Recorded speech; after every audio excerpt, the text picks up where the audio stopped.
Welcome to another Mathusay Math 10 tutorial. In this lesson, you will learn how to find the sum of the infinite geometric series. Let's begin. Let's consider the infinite geometric series 1/2, 1/4, 1/8, 1/16 up to so on. If we use the formula S sub n equals a sub 1 times 1 minus r raised to n all over 1 minus r, and we know that in this sequence, the first term is 1/2 and the common ratio is 1/2 also. So substituting these values to this formula, we have 1/2 times the quantity of 1 minus 1/2 raised to n all over 1 minus 1/2. So simplifying the denominator, we know that 1 minus 1/2 is 1/2. So again, we simplify this fraction, then we have 1 minus 1/2 raised to n. So we will use this formula to find the infinite geometric series.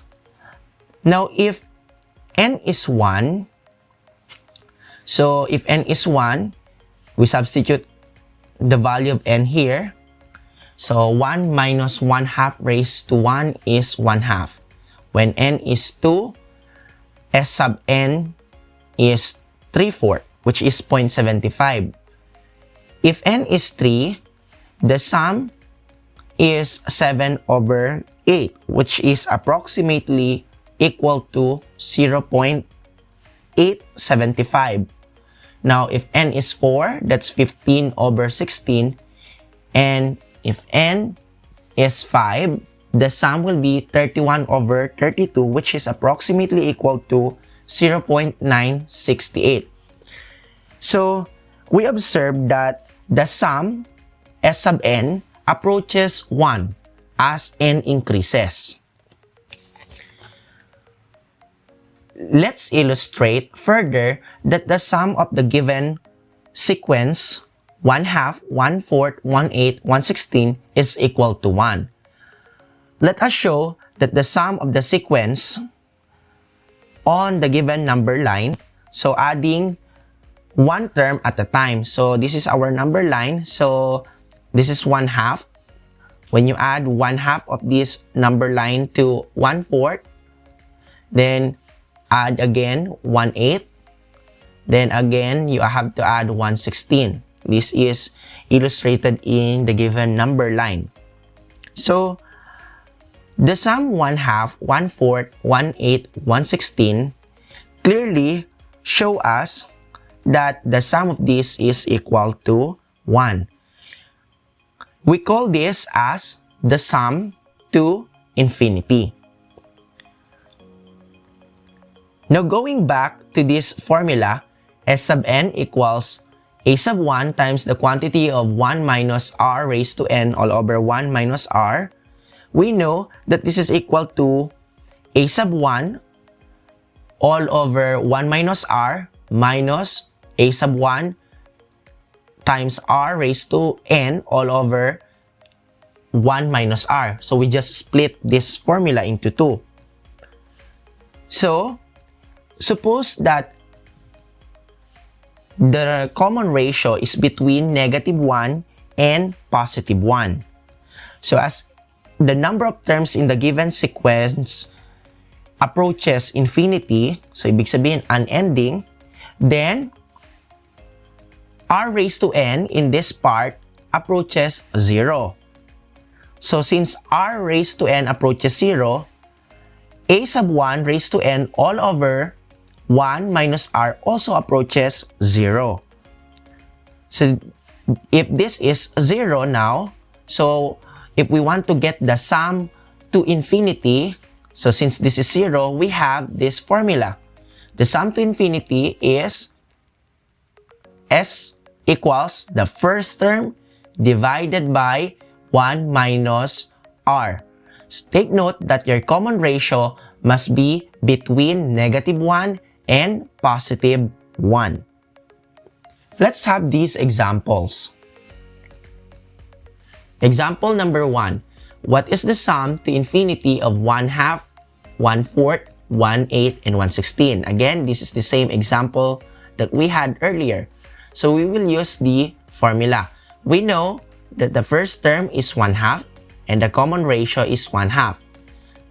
So since the common ratio is 1/2, so we know that we are taking the sum to infinity. So this is the formula.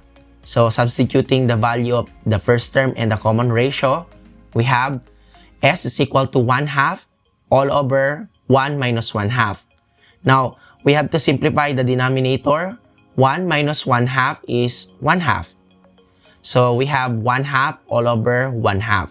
Now, to simplify this fraction with fraction, so you get the reciprocal of the denominator. So 1/2 times 2 over 1 is 1. So we see that the sum is 1.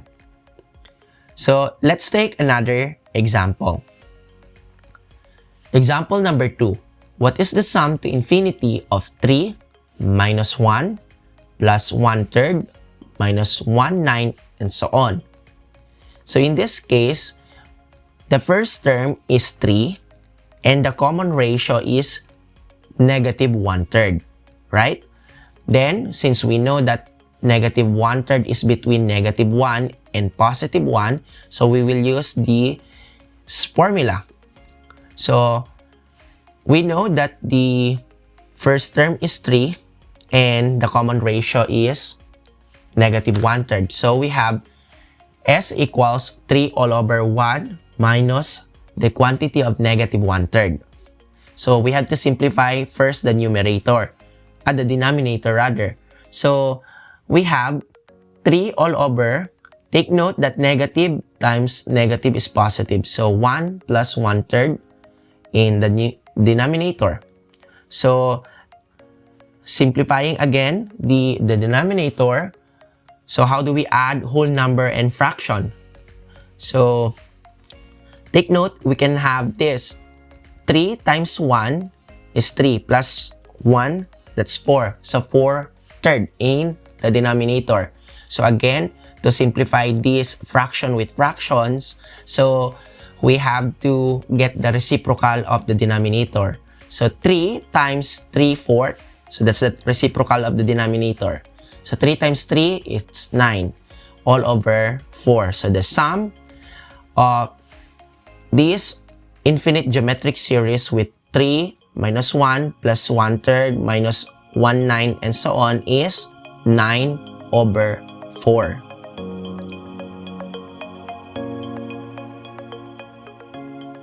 Please pause the video and try these exercises. And don't forget to type your answers on the comment section.